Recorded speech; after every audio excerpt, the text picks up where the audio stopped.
Well, Mr. Ace is secretly trying to sell the farm to an attractive young widow. Secretly because his real estate partner, Mr. Neff, doesn't want Jane to know, afraid she might spoil the deal. But this secrecy has aroused Jane's suspicion. She spied on Mr. Ace and saw him with the lady interested in buying. This episode takes place the following morning in alternating scenes between the farm and the real estate office. But first to the farm where we find Jane and the maid Laura. Listen. It's her past 10, ma'am. What? It's her past 10. Didn't you tell me Miss Marge had had breakfast at her past 10 this morning? Oh, yes. She's been working so late the past week, her boss said she didn't have to come today till noon. I guess I better wake her up, though. Yes, ma'am. I thought you'd better.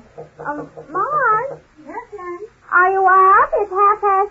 I'm not in the day. How about you get it? Oh, Laura'll get it for you. Right. All right. She'll be right out. You better have it ready for her. Yes, ma'am. How about you, ma'am? Won't you take some coffee now? No, Laura, I can't eat anything. But you didn't eat anything this morning. You have to eat, ma'am. I know, but I just don't feel like eating. Yes, ma'am. Is it about what we were talking about yesterday, about Mr. Ace not coming home for dinner? Yes. Well, ma'am, you shouldn't worry so much about it. Don't worry. How can you say that? You never even had a husband, much less that called up and said he wouldn't be home for dinner. And then I see him with this woman. Oh, you saw me? Yes, I saw him. I saw both of them. And you tell me not to worry. My own husband running around with every Tom, Dick, and Mary that comes along, and you tell me not to worry. I'm hungry. Yes, Miss Marge, everything's ready. Just sit down, and I'll have it here in a minute. Fine. Come on, Jane, sit down and keep you company, will you? Well, all right, but I won't be very good company. What's the matter with you now? Why won't you be good company? Well, because two's company, three's a crowd. Are you expecting somebody? No, I wasn't, but somebody came in unexpectedly. Somebody came in. Who? I don't know who she is. Well, what on earth are you talking about? Oh, Mark, I'm so miserable. Well, Jane, what is it? Oh, you don't know what's been going on here the last week. You've been working and staying in town. You weren't here when he called up and said he wouldn't be home for dinner. Called up and said he wouldn't be home for... Yes, for the first time since we've been married, he called up and said he wouldn't be home for dinner. What's so terrible about that?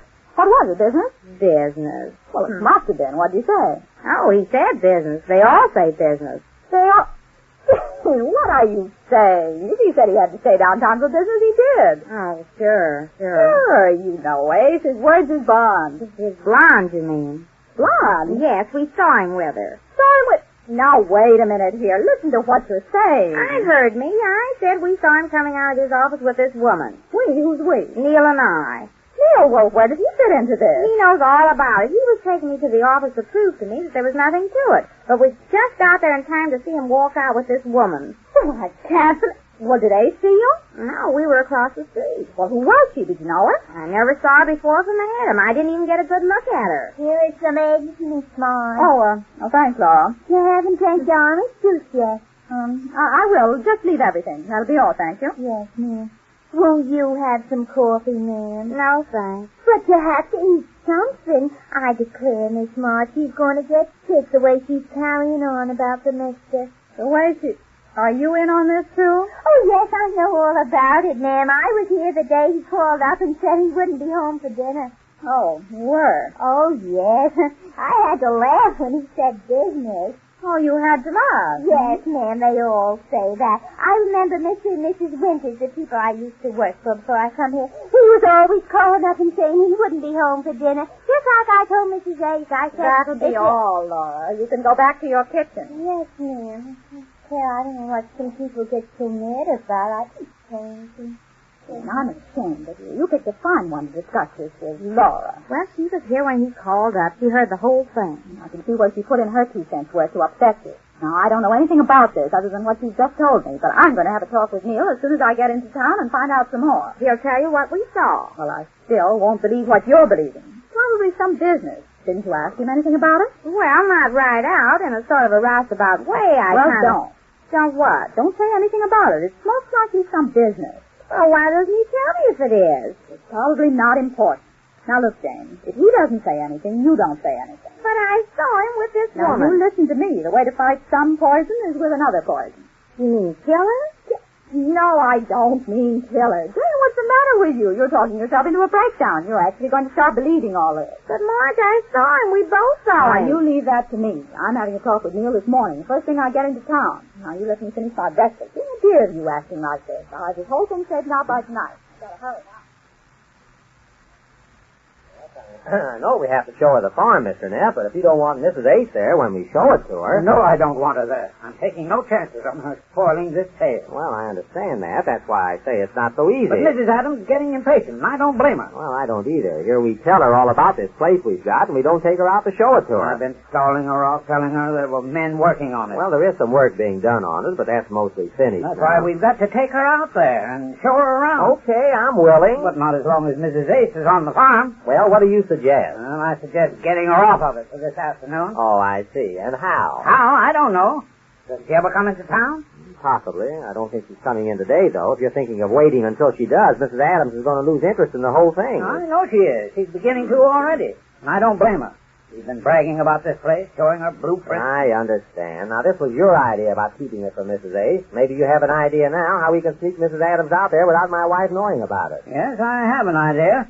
Oh, how? Oh, call your wife up and tell her you want her to do some shopping for you in town. That'll do the trick. Do some shopping for me and say, I know what's better than that. What? How about telling her to do some shopping for herself? Oh, anything, just so we can take Mrs. Adams out there. Yeah, I think that ought to work. She's clothes crazy enough to fall for an idea like that. I can tell her I want her to celebrate, that I just put over a pretty good deal, and the treat is on me. Sure, that's the ticket. Yeah. Then we can call Mrs. Adams and have her meet us for lunch and drive her out there. Yeah, well, I'll call Mrs. Ace now. I'm sure that once Mrs. Adams sees the farm, she'll buy it right away. Yeah, I'm sure she will. Operator, 496. Well, I've got to run, Jane. I can just make you 11 o'clock. Oh, goodbye, Marge. And now don't look so broken-hearted. You're just imagining a lot of things. Imagining? Didn't I see him with her? Yes, I know. But I haven't got time for that now. Goodbye, and I'll see you at dinner. And stop worrying so much. I'll try. Oh, it's easy enough for her to say not to worry, but then... Oh, Laura, the telephone. Yes, ma'am, I'm going to answer it. Are you sure you don't want to No, just answer the phone. Yes, ma'am. Hello?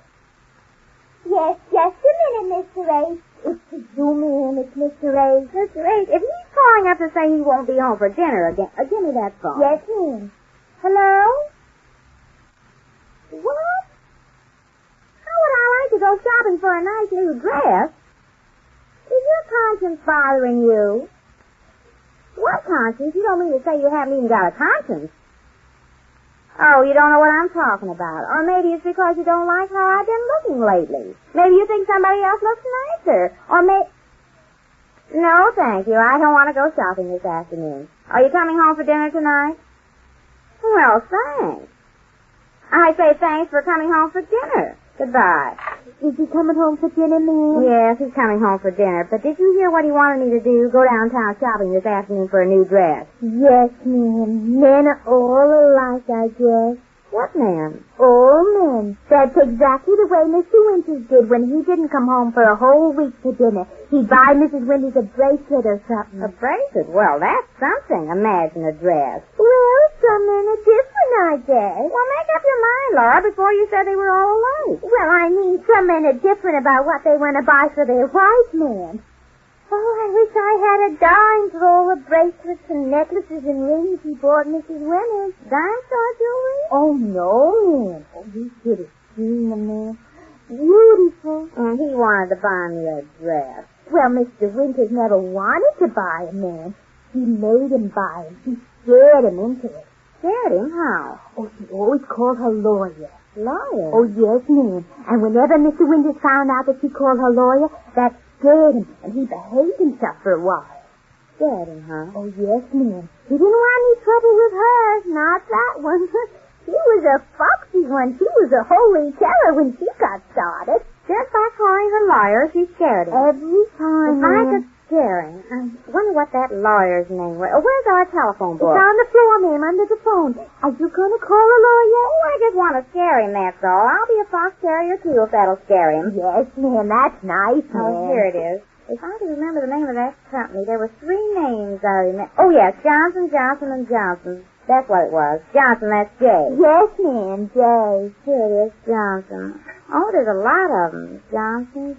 Oh, here's 3 of them. Johnson, Johnson, and Johnson. Yes, North 5423. North 5423. I'll call him up. I hope he remembers me. It's been a long time since I saw him. North 5423. I hope you get a bracelet, ma'am. bracelet. What do I want a bracelet for? For your arm, then. For my arm. I want him for my arm. I want to scare him from seeing her anymore. Hello? Johnson, and Johnson? I want to speak to Mr. Green. This is Mrs. Ace calling. Well, it's reached the lawyer stage with Jane. And Mr. Ace must think of another plan to get Jane off the farm. We'll learn more about it when next we meet the Easy Aces.